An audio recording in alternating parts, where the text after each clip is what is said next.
Good afternoon, good morning, good night, good evening, good day, or whatever the case may be. How you doing today? I have several of these gel cells. They're all basically dead. They came out of UPS computer backup supplies. And I have been watching videos, but I've been doing this stuff for years anyways, way before that, as guys trying to rejuvenate these things when they're dead. That cannot be done unless the battery is not sulfated or shorted. About 20 years ago, I had a couple of big UPS, they're big ones, they weighed about 30 pounds apiece, gel cell batteries. I had two of them I bought at a ham auction. It's a good 20 years ago. But back then, they worked very well for a while, maybe about 6 months. Always maintained them on a 1 amp trickle charger, cycling on and off, not just leaving it on all the time. After a while, it just would not take a charge anymore. So, they have little covers on them. I pulled them off and used some battery distilled water. Don't use tap water. In spite of what some people may say, it doesn't hurt. It does damage because it has minerals and different things in it that, various tap waters, some are cleaner than others, but use distilled water. Filled up each cell and charged them again. They would not take a charge. That was 20 years ago. On and off, I've been doing that throughout the years. It never worked. Once these things go flat on you, they cannot be charged. They will not take a charge. Now, what you do is you put a voltmeter on the terminals of your battery and with no load on it, and if the battery reads like 11 point something volts, there's a chance you might be able to save it. These read less than a couple volts, and some of them I've had around here unused for 5 or 6 years, and they read in the millivolt range, so obviously they're stone flat dead and shorted out. That you cannot rejuvenate a battery like this. If anybody says they do, well, they're just kidding you, because I'm sorry, it cannot be done. So what I'm going to attempt on this video here is to show you this one here. I've got one. I'm not sure which one I opened up already off camera.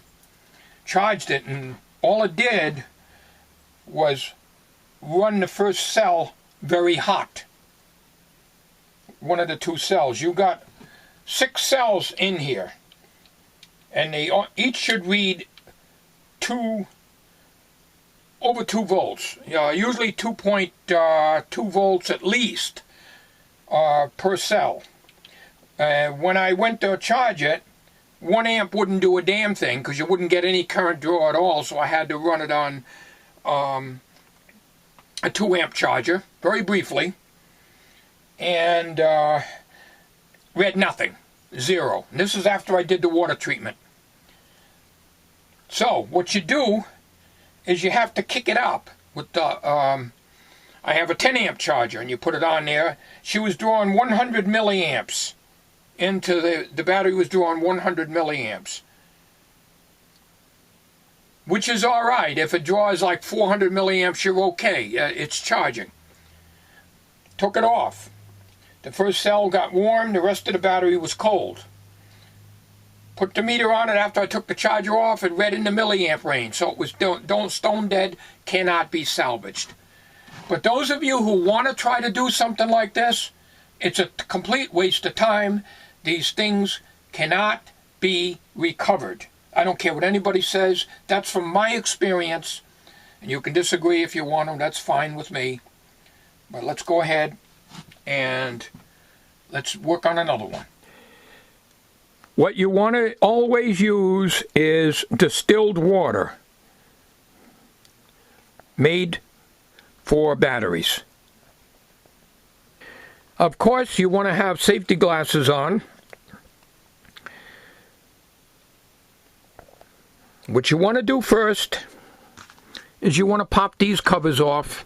There are videos on YouTube that shows you how to do this, but I will go through it here on this one. So the first thing you want to do is I take a little tiny Exolite screwdriver. I had these since 1978. And you want to gently try to get these covers out. So that don't work. Very gently, take an awl,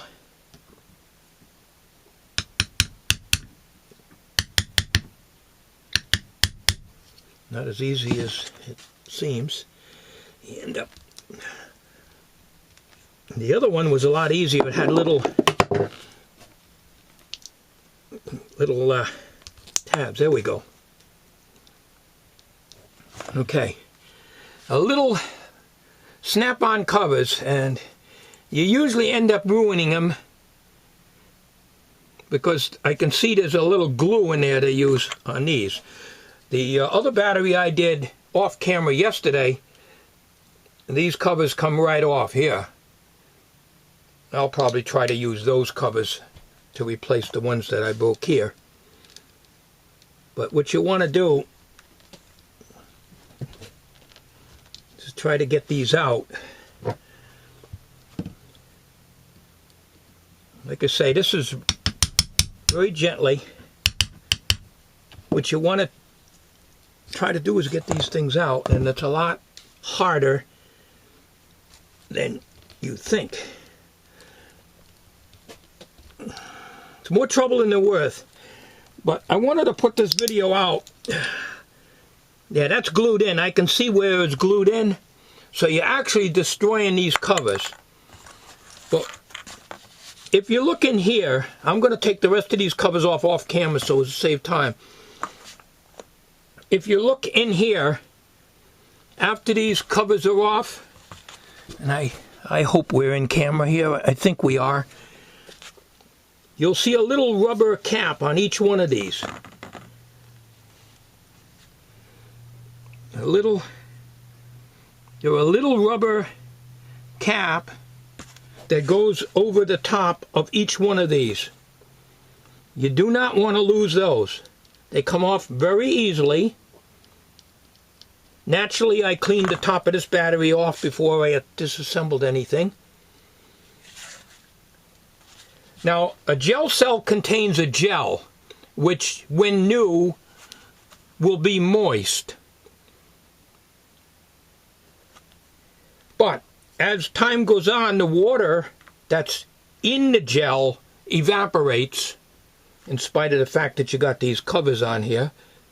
There is evaporation, because if you look very, very closely, the glue goes right to here, and there's no glue here, and there's no glue here, if you look. And the same way with the cover. The glue is, and I hope I'm in camera, because I cannot see the viewfinder at the angle I'm at. The glue is here and here, not here and not here. So what happens is the thing can vent, even though these things are on there, they can, the gases can escape. But this takes a long time. When you buy a UPS for a computer, these are the type of batteries they use in them, most of the time, 99% of the time, the batteries are what goes bad in them, not the UPS, and it's cheaper just to buy another UPS because the battery cost is usually around 30 bucks or more. And I've been looking online for a battery like this to run 12 volt to run Uncle Dorkle, and I'm not able to do that. Oh, that one came out easy. All right. We're going to do the rest of them off camera to save video here, and I'll be right back. Now I got all the caps off. First thing you want to do Hope I'm still in camera view here. And it's very hard because I can't see the 1.5 inches. Yeah, viewfinder here. I don't know if my meter's in sight or not. I really don't know. Reading glasses on. At the angle I'm going, I really don't know. So we're going to have to just assume. I'll take my word for it because I can't. My hand's in the way. I can't see that. I just hope that you can see the meter. And of course the meter's upside down for me. First thing you want to do is get your probes right on here and check the voltage. And it's 300, it's reading millivolts. In other words, the battery's dead. When you get a battery that you're reading only millivolts on, it is flat out. This thing has been sitting out for 3 or 4 years outside. Some of the guys on YouTube here claim that even if they're sitting for all those years, you can rejuvenate them. That is not so. These batteries become sulfated and cannot be rejuvenated. If you were reading even 10 volts on this, there's a chance you could revive it. But you're not reading anything, so it's stone dead. It's sulfated, probably shorted, and unlike a car battery, which does not contain gel material but sulfuric acid and water, you can, you want to do it, take it apart. Years ago, you used to be able to melt the, the tar off the top, take the battery out, take the cells out. Who the hell wants to go through all that messy handling sulfuric acid and everything? You don't do that. So what you want to do, I'm going to stop the video a minute. Well, that didn't show up on the video. 228 millivolts. When it reads millivolts, the battery's dead. You cannot, repeat, you cannot rejuvenate a battery that's only reading into the millivolts. The chances, I would say, is probably 1 in 100. But we're going to try. We will try. First thing you want to do is to finish taking out the little rubber stoppers. Do not lose these rubber stoppers. What you can do is put covers. If you haven't got the covers because they got destroyed, because they're glued in, you cannot use them. After you put the water in, and you put these little rubber stoppers back onto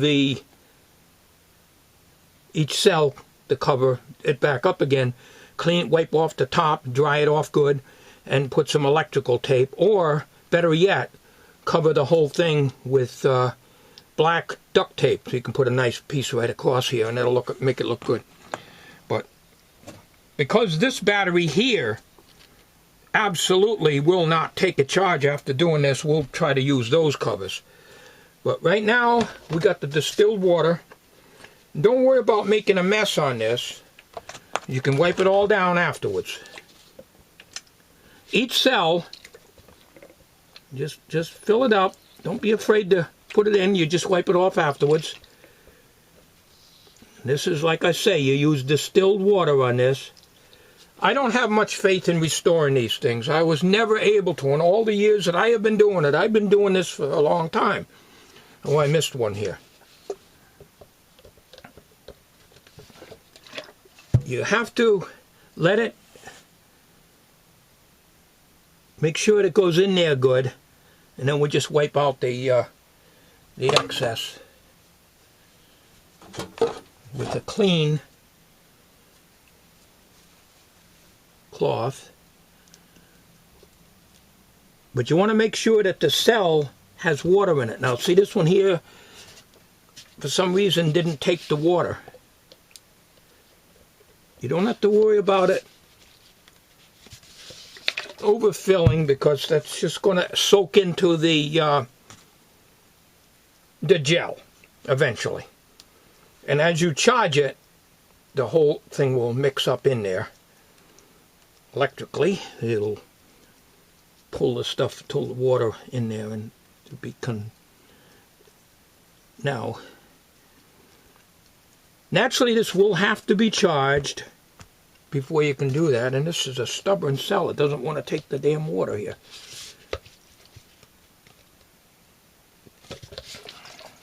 There's one here that didn't. These cells will take quite a bit of water. So, you know, don't be afraid. It's not like a lead acid battery in a car, you overfill them. This is going to soak in there. Whereas a lead acid battery, you just got lead plates, sulfuric acid, and water.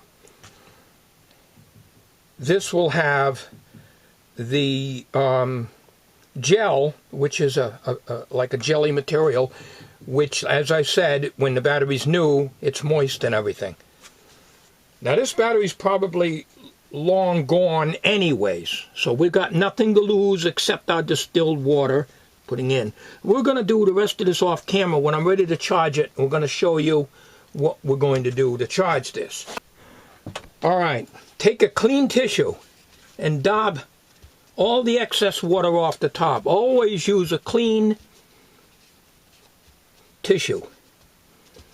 Okay, now what you want to do is to put each one of these caps back on. Now, some of them ain't in really good condition, but they're usable. They go on, they just go on gently. They're not hard to put back on. Now,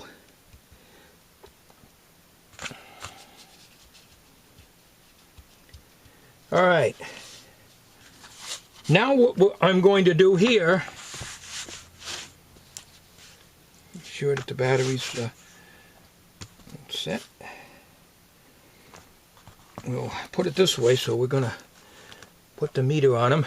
They're not going to read anything now because it's still going to read in the millivolt range because we have not charged it. There's a 99% chance that this will not take a charge.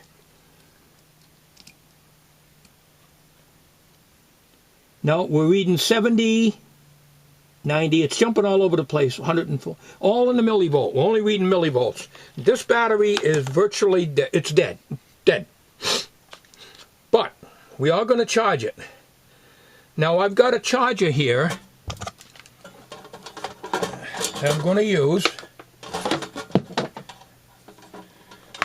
until I can fix up my 1 amp charger. My 1 amp charger blew the rectifiers again in it, solid state rectifiers. My little Shoemaker 1 amp battery charger blew the rectifiers by charging the other battery that's like this because I had a shorted cell. It blew the rectifiers on it. So we're going to put this on charge, and the battery charger is not plugged in. We don't have any fumes coming out, but nevertheless we don't apply power to the battery charger until the battery charger is connected here. Now I'll plug in the battery charger. We're set on 2 amps right now. This is a 2 amp and a 10 amp charger. We got a meter on it, but that meter did not move at all on the old battery. And this is what the arrangements we got right here. We leave this open. Another thing you want to do, get a piece of cardboard or something, put it on the top like this. And then what you want to do is to put some weight on it. And I'll tell you why you want to put some weight on it. In case it outgasses, these things ain't going to go flying all over the place. It did not happen. This is the other one I failed to rejuvenate with the water like I'm doing with this one. Now we plug in the battery charger. We're going to plug the battery charger in and we're going to leave it running for 5 minutes. I'll come back on this video in 5 minutes. We'll take the leads off after we unplug the battery charger. We'll measure if there's any voltage here. This here is my 1 amp Shoemaker battery charger that I had for many years. It's 6 and 12 volts, but there's 4 silicon diodes in there. And about 10 years ago, we had lightning here. It knocked them out, even though it wasn't charging anything. But I think I knocked it out trying to charge one of them other batteries that I just showed you. So we have to use my 2 amp charger. It's not 5 minutes yet, but I wanted to show you that we're not drawing any current. We're setting down on 2 amps here, because I don't have anything smaller than this, and 2 amps is safe. If we were pulling some amperage right now, we'd be in trouble. You don't want to charge these things any more than usually 1/10 the amp hour rating of the battery. So to be on the safe side, if you're charging this at the rate of 400 or 500 milliamperes, which is 500 milliamperes, of course, is a half amp, you're pretty safe. But the battery is going to be drawing off the charger what it needs. So if the resistance is high in here, which it is, very high, there's going to be little and no current draw on this. In other words, the battery is not being charged. And when you charge a battery, 12-volt battery, you want to be charging it at roughly about 13.5 volts to maybe 14.5 volts, like in your car. Some Fords charge at 15 volts. But on these gel cells, I would say you're safe at about 13.5 volts. If you're putting out only 12 volts, you're not going to charge the battery beyond 12 volts. It needs to be 12.6 to be fully charged, and it'll usually run around 13 something unloaded when you first take it off the charger, if the battery's good. So we're going to wait that 5 minutes. I know I said this before, but we're going to let this go, and we're going to let this 5 minutes, and then we're going to measure the voltage. We're going to measure the voltage now. If I can get these leads to stay on here. Okay, as you can see, we're 6.26 volts, which is not a very good indicator. We're running this for actually 6 minutes on a 2 amp charge here. And when I was doing that, I'm only reading about 10 volts on the battery. So let's just put that back on here. We don't like doing that, but there's no outgases on this thing here. It's not mounting to anything. So we're only reading 10.4 volts. That's what I was reading on the little charger I showed you.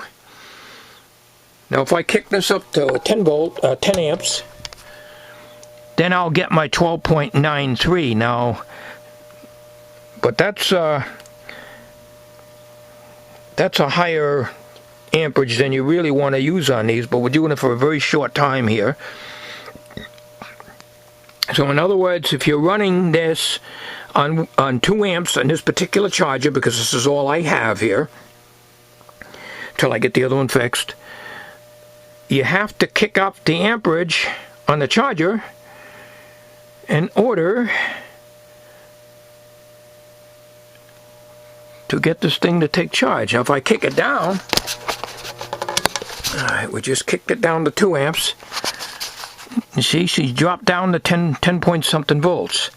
Okay, this charger is only putting out 11.6 volts on the 2 amp range.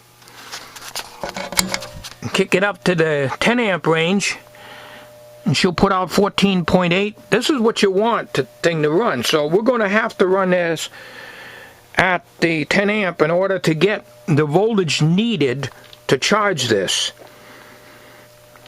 So right now I'm just reading with the meter here, but when I connect the battery to it, the battery pulls this down because it's drawing current off the charger.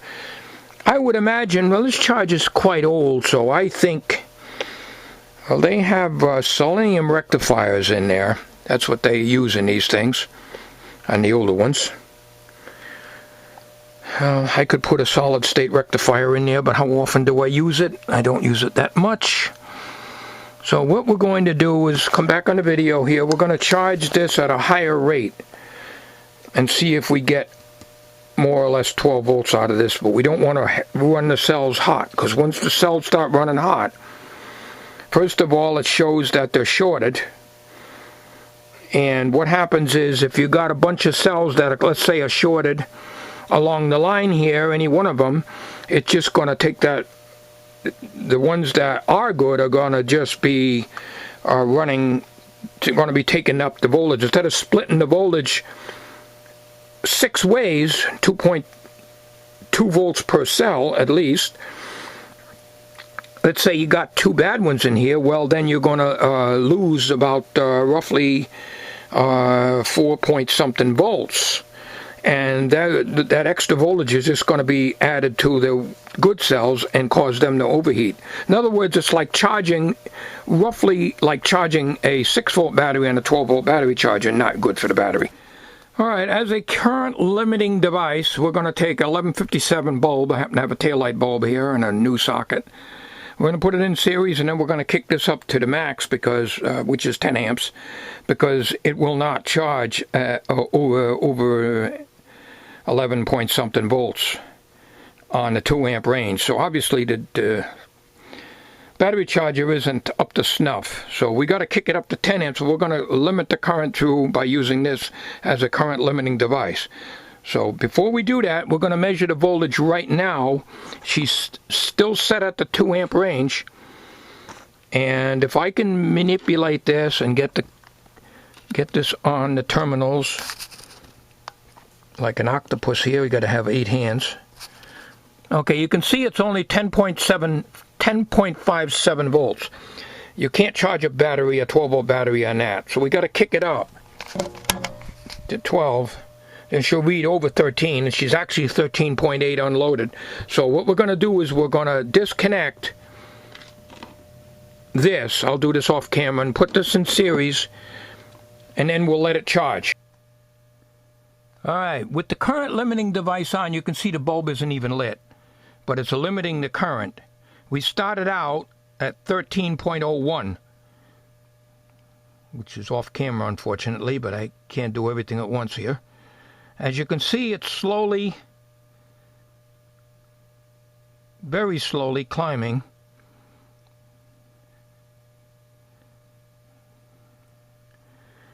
And we're limiting the current going through here, but we got the 13.8 volts that we need to charge a 12-volt battery. If we put this down on, as I said, on a 2 amp, you would not get it.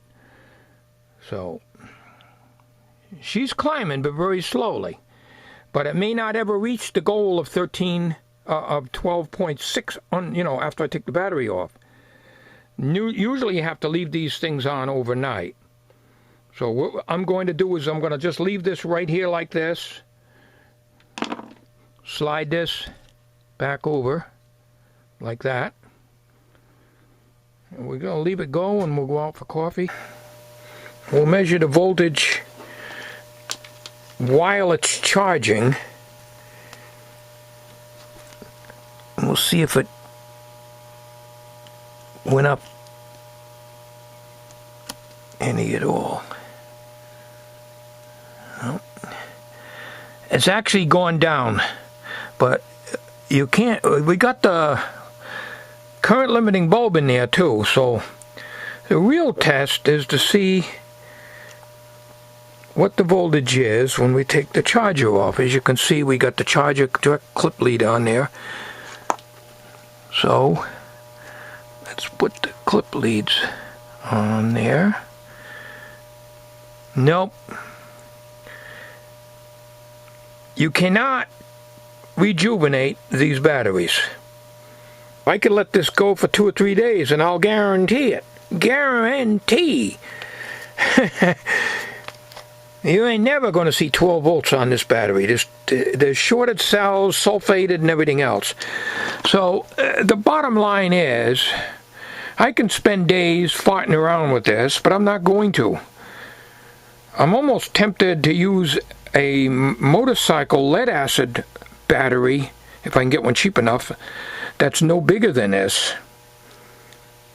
Because these gel cells are, when they go down, and I know you got to maintain them in charge, But when they go, you cannot rejuvenate them. So in spite of what everybody says on the internet, there may be a few exceptions, but